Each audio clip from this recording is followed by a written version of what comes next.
Tila lalo pang naging mailap ang hustisya para sa mga nawawalang sabungero. Ang nag-iisang testigo sa isang kaso, hindi na raw interesadong makipagtulungan. Ang dahilan sa aking pagtutok. Sa isang gwardyadong safe house namin na-interview noon si alias RV. Siya ang nag-iisang testigong hawak ng Special Investigation Task Group. Kaugnay ng kaso ng nawawalang 6 na sabungerong nag-derby sa Manila Arena noong January 13. Nasa tama naman ako eh. Kasi kung hindi ako tutulong sa kanila, pwede rin akong pakilaman ng kabila. Eh nandito naman po sa batas natin. Dito na lang po dito na lang po natingin sa kanila. Nakita raw niya kung paano dinukot ng mga umunoy gwardya ng sabungan ng mga biktima. Magkakasabay pong nakakuha, 4 eh.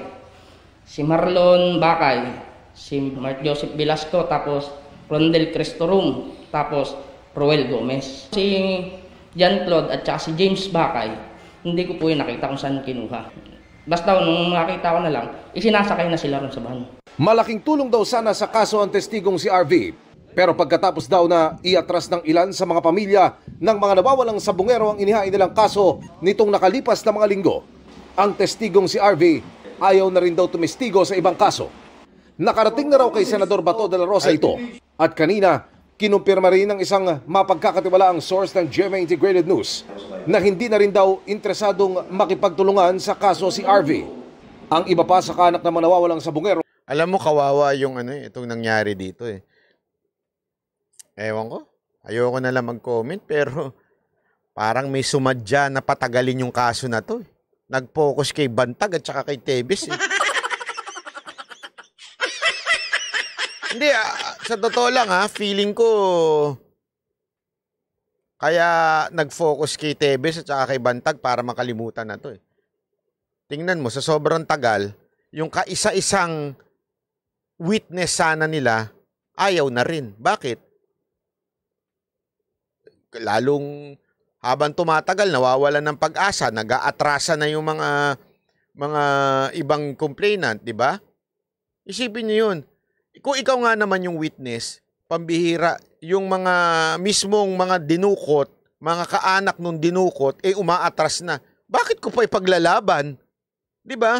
Bakit nga ako umaatras? Kasi nga, ang tagal-tagal na walang nangyayari.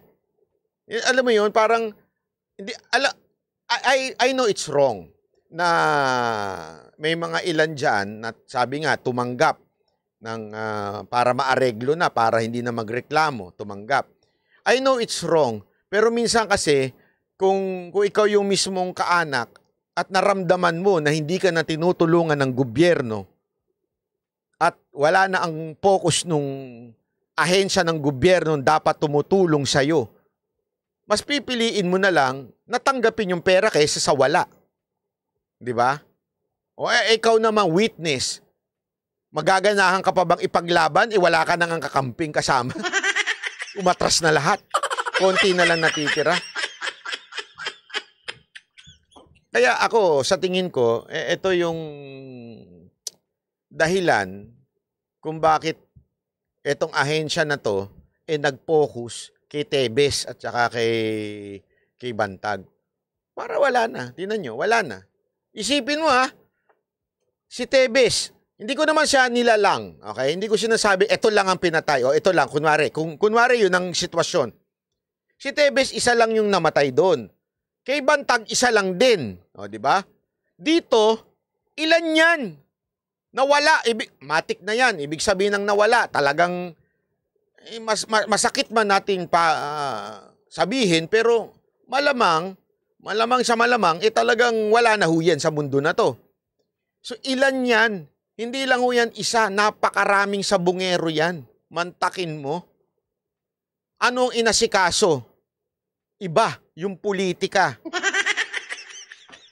Diba? Yan ang masakit sa Pilipinas eh. Inuna yung politika kaysa tulungan to mga ito. O yan, suko na ngayon yung witness. Ayaw niya na. Wag na lang. Labas na ako dyan.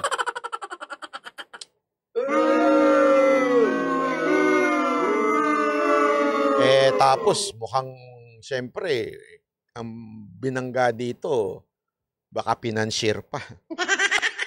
Diba? Baka financier pa.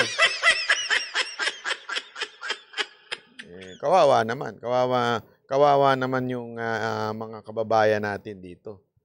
Isipin yan. Sasabihin na naman ng mga tanga, bakit? Panahon ni Duterte yan eh. Oo nga, pero tapos na si Pangulong Duterte. Alam naman si Solbar dyan, si Duterte pa rin. Ano ba, kikialam siya? Papasok siya sa eksena. Hindi na siya presidente. Siyempre, kung sino na yung binoto nyo, yun na dapat ang gumawa na solusyon yan. Wala. May pagka-inutil.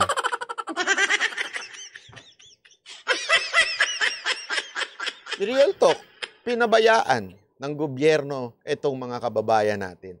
Inuna ang politika. Pinangtapal si Tebes at pinangtapal si Bantag. Para lang pabayaan na ito at matakpan na ito. Bakit? Mahirap banggain. Siga yung ano dyan eh. Totoo. Siga yung ano dyan. Mahirap banggain. Kaya, wag na lang. Sabi, wag na lang. Wag na lang natin ano yan. Hayaan nyo na iba.